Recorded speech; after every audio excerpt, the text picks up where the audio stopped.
Well, studying this case, and we are already quite advanced, I keep on going on and on in my head about why Pluto and Mars, which are the two planets that have to tell us about the abuse, do not appear neither in the synastry nor in their natal chart. So, what is going on? Is it true or is it a lie? It is true that we saw in Eric's chart a possible indicator with Neptune conjunct the asteroid Medusa, but I am still missing something that evidences me that there really was an abuse by the father. So let's look at the chart of José Menéndez and the relationship he had in synastry and in the composite chart with his children.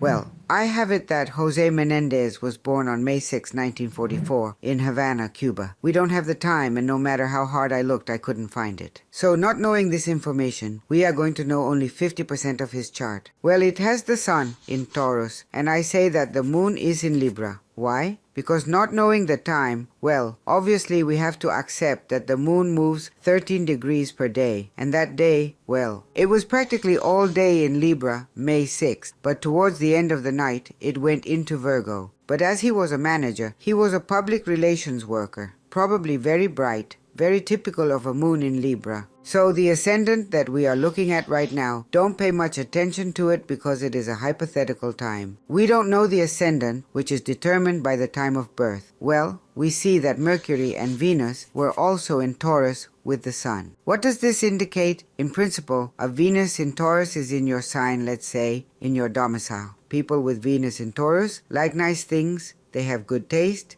they like to live expensively, they are sybarites. They like luxuries. They like to live well, in conclusion. And people with Mercury in Taurus, what I would emphasize the most is perhaps stubbornness, because Taurus is that bull that anyone can move, right? It is very difficult for this gentleman to change his mind. What he said was the most important. Well, we see that Mars is in Cancer and has a beautiful sextile to Jupiter. What happens? It gives people who know how to do business and profit from it a tremendous ability to convince and manage. That Mars in Cancer is down, but he was probably very shrill. Like that's what you find the most with people with Mars in Cancer. They get upset easily, they explode. But well, he had an enormous business facility. But let's say that I am not so interested in looking, because this gentleman did. Well, he had a Saturn-Pluto square, he could have some bad things. But let's look at the synastry with the children, which is quite interesting and quite revealing. Well, now let's look at the synastry with Lyle. The first thing that is striking at first glance is that Mars of him, of the father, in opposition to Lyle's sun. You remember that in the video of the synastry and the composite chart of the Menendez brothers, this Sun-Mars was also in tension between them. This is telling us that the family form and treatment was violent in itself. There were huge rates,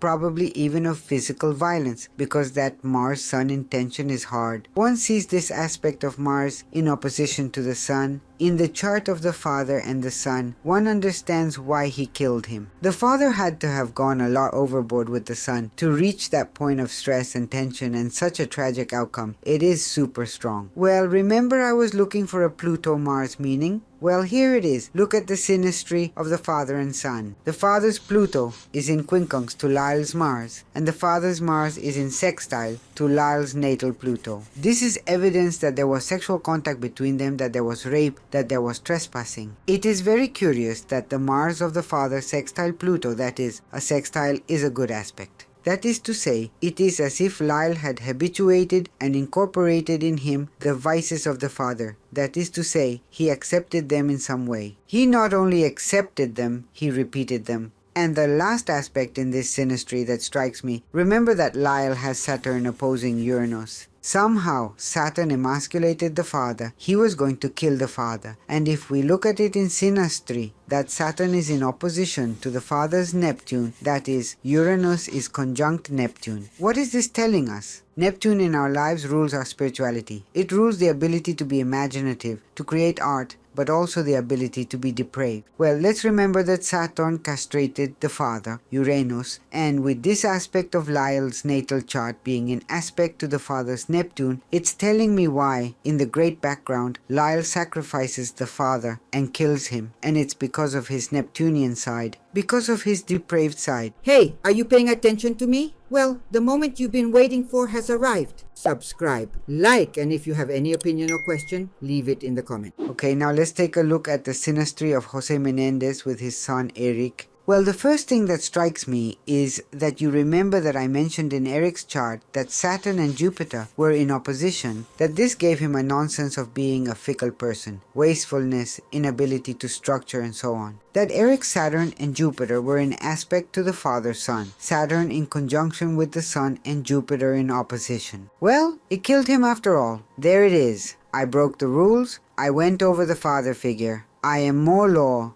A Saturn on his sun, I am the law. We also see that Eric has natal Mercury in opposition to his father's Saturn. What does this mean? There the father, that Saturn appears as a repressive person in front of what the other one spoke. That is to say, the father inhibited him, repressed him, censored him in everything that Eric could express in life. And also going back to Eric's birth chart, and that disturbing relationship of Neptune conjunct Sun conjunct Moon. Let's not forget that Medusa is also there. Curiously, they trine Pluto in the father's chart. So this really caught my attention. That is, the father handled it as he pleased. He was going to obey the father in everything. In other words, Eric always gives the impression of being tremendously reduced, self-conscious, overwhelmed by the father. And the father did with him whatever he wanted. And the last thing we see in this synastry that catches my attention is that the Mars of the one is in square to the Mars of the other. That is to say, they did not treat each other well. Really, the treatment was violent, aggressive, altered at all times. Recall that Eric had Mars in Libra, Joseph has Mars in Cancer. It is a Mars with little harmony in itself, little fluidity. It works because Mars is fallen and exiled in Libra and Cancer. So it is a Mars that is going to manifest itself in a very disturbing way. In the composite charts by José Menéndez with his children, I am going to emphasize above all the two traits that for me identified a rather unbalanced, aggressive, violent, cruel relationship on the part of the father. Well, in the composite chart with Lyle, we see how Saturn and Mars are in conjunction. This is already a sign of mistreatment in itself, of cruelty, of competing for dominance by force moreover. But Saturn-Mars is definitely harsh, and the other feature we see is the Moon conjunct Uranus. The Moon conjunct Uranus gives madness. In a way, it gives a certain imbalance. It's too off-center, so it was a really hard relationship. And now let's look at the composite chart with Eric. In the composite chart, Mars and Pluto are in conjunction in square Saturn. Well, gentlemen, this is the trait that the father really abused with cruelty, with mistreatment, with sedition. It is seen that he hurt him, and he hurt him really hard. And also, as in the composite chart with Lyle, he has the moon, in this case, in square to Uranus. Absolute madness, imbalance. What a disruptive, difficult, unbalanced father. Moreover, it was when he wanted to. He took them by surprise. Aberrant, really aberrant. The composite chart with the children. Because that is where one definitely sees that it was terrible. The relationship they had was terrible. Well, I want to make a very personal conclusion about this case because I have been analyzing the lives of these two men in depth for almost a month. Because they are older men, closer to my age, and seeing this composite chart, the relationship with the father in synastry, I have no doubt that the father abused the children with sedition and mistreatment. Being empathetic and putting myself in the place of some children who were violent from a very young age by their own father, their own mother, I don't know. Maybe we would have done the same as they did. It remains to be seen what endurance capacity each one has to endure such a reality. Well, now we have the fact that next January 30, there will be a hearing where their case will be reviewed. In the end, of course, I would like it to be possible for them to be released. But that is the subject of the following video, in which we will look at the predictions of what will happen now. There I hope to give you some good news, although I don't know. Let's take a look. Well, if you're liking the videos I'm making, then subscribe and like me so I can keep uploading content. Well, that's all for today. A big hug says goodbye to all of you, and until our next video. A big hug.